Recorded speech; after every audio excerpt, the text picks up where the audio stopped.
Hello everyone, Adi Simion, Coldwell Banker.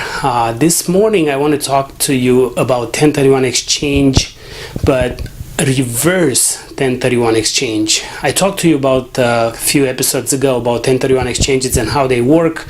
You have a house that's an investment property, you want to sell it, you bought it very low and you want to sell it very high because you're in a seller's market, and you have to pay 35% capital gain on your profit. So instead of doing that, instead of paying the government the capital gains 35%, what you do, you apply for a 1031 exchange, and the difference that the profit goes into an account with a 1031 exchange company, and then you use it to purchase another property.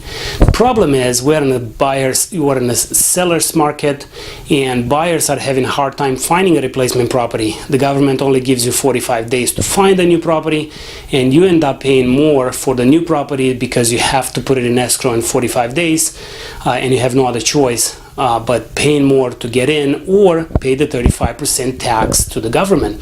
So it's a tough situation right now. So there is a way of going around that.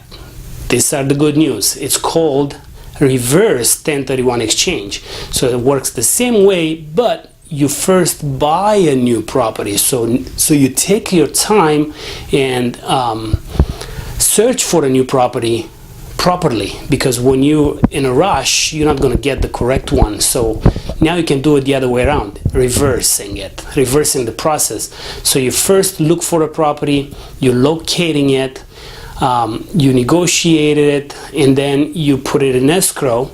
And what happens is when you close, instead of you taking the title, the 1031 exchange company takes the title, and then they wait for you to sell your other property. And once you sell it, that's when the transfer happens, and you avoid paying the tax, the capital gain tax, the 35%. Hope that makes sense.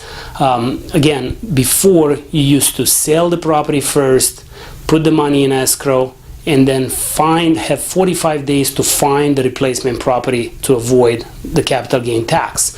And again, since it's a buyer's market, it's very hard to find a replacement property, and if you find it, you're gonna be forced by time, and you're gonna be paying more for that property. And the stress is enormous. It's just so stressful to find something in 45 days in a seller's market. It's hard. So what do? Again, you use the 1031 exchange reversal.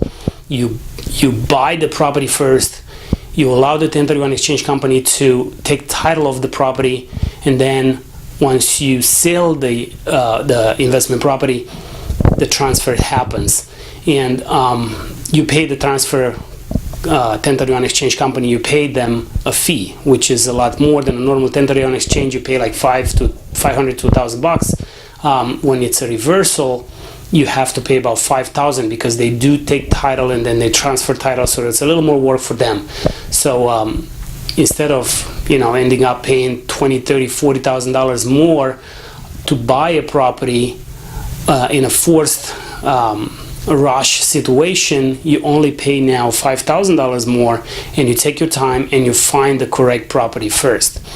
I hope it makes sense. It's a little complicated, but if it doesn't, just feel free to give me a call and I'll explain you how the process works. There's a couple of companies that I work with that they do 1031 exchange, escrow companies that I work to as well that are very familiar with 1031 exchange, normal ones, and the reverse 1031 exchange as well. So give me a call. I'll be happy to answer any more questions. Adi Simion, Coldwell Banker. Talk to you all soon. Thank you. Hey, thanks for watching. If you like what you see, please click the link below and subscribe to my channel. I cannot wait to watch your comments. And if you have a particular subject that you want me to cover, please comment in the section below. Thank you.